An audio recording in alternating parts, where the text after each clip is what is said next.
pahamak, tiyasan ng pagpapakinggan, na hindi dahilan ng kahirapan, tropa at tukson ay pinagbabawal para lang mahandaman ang nagtitilang susilang pagbabago ng sambayanan. Oo, ikaw na bata ka. Ikaw na bata ka, pakinggan mo sana. Isang pasok ng asa na gusto kong makita na maging masaya at maabot ang pangarap na minimiti niya. Oo, ikaw na bata ka.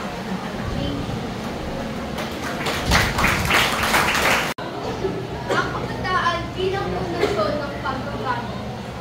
Kabataan, kinakailangan natin ng ating bayan mag-aaral upang magkaroon ng kaalaman. Ito ang susi para sa magandang kinabukasan nang hindi maapi ng kahit sinuman. Edukasyon ang panlaban sa kamangmangan at dapat niyong pahalagahan. Hangad ng ating magulang ang magandang kinabukasan, kaya nararapat sila ay laging pasalamatan.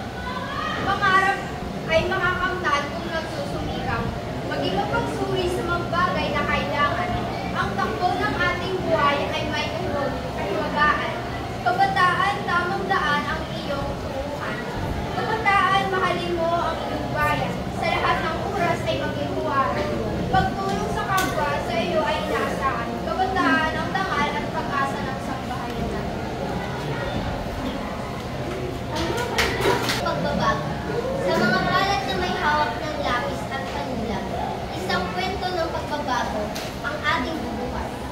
Kabataan, ikaw ang pundasyon, ang matibay na haligi sa pagbuo ng kinabukasan. Walang alinlangan. Sige, hindi lang sa silid-aralan ang ating labanan, kundi sa puso't isipan, sa bawat pagkilos, sa bawat sandali, sa bawat pahakbang, may bagong aral na matutunan. Sa pag-angat ng bayan, tayo'y magkaisa, kapiling ang Diyos. Ikaw na may apoy sa puso, handang makipaglaban para sa katipunan.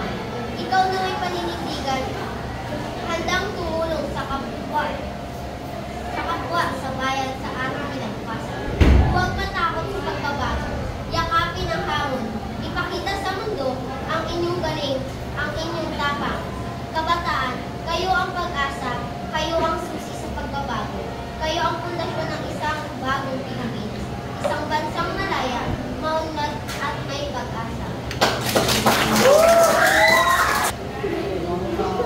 Ang kabataan ng pag-asa ng bayan, sumusunod sila sa kanilang pangaral, yung nilay pa sila ng kasiyahan.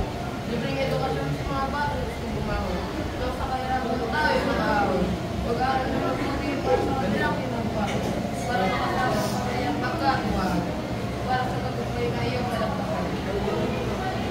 Kaya naman magsikap ng mabuti, para sa pangalan ng gusto mong magtulog.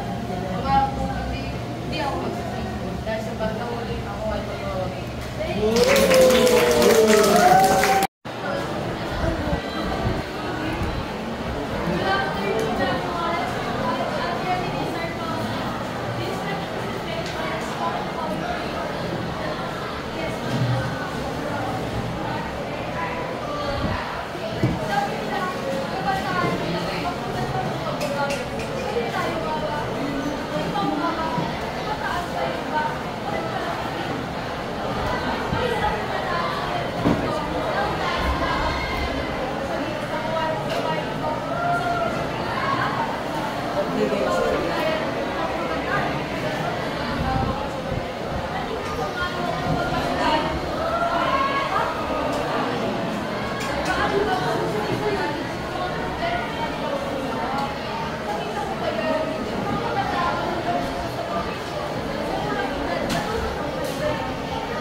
upang matalo ang kasamaan.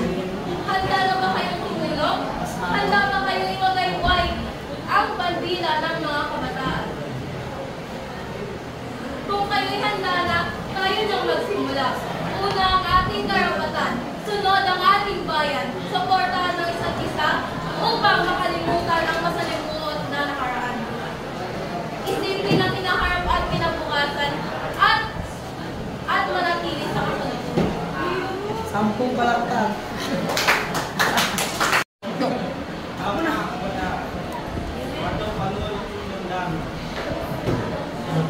Namun ang kanya nag-aaral ng dendam. Nakawin ng pinili. Nag-aaral ang kabataan. Ang pagdasyon ng masipag, hindi makinig. Sa kanilang mga mata, nakikita ang mga pumawa. Isang pagdasyon ng bibigay. Ang kanilang mga puto, naririnig ang mga sigaw. Isang sigaw ay nagbabay sa buwan. Sila ang mga bagong kombinasyon na may pananap sa saliwan. Malinis ang dakilang pagkakawa. Makipagsulong ang galit sa isang panibagong Ang kabataan, yugto ng pag-asa, pundasyon ng pagbabago, naghihintay. Mga pangarap, hangarin at pagmamahal, nagbibigay ng pag-asa sa kinabukasan. Mga batang may pangarap na mabangon, nag-aabang ng pagkakataon upang mag-ambag sa pagbabago ng lipunan at ng bansa. Nagbibigay ng pag-asa sa kinabukasan. Ang kabataan, may lakas at may galaw. Sila ang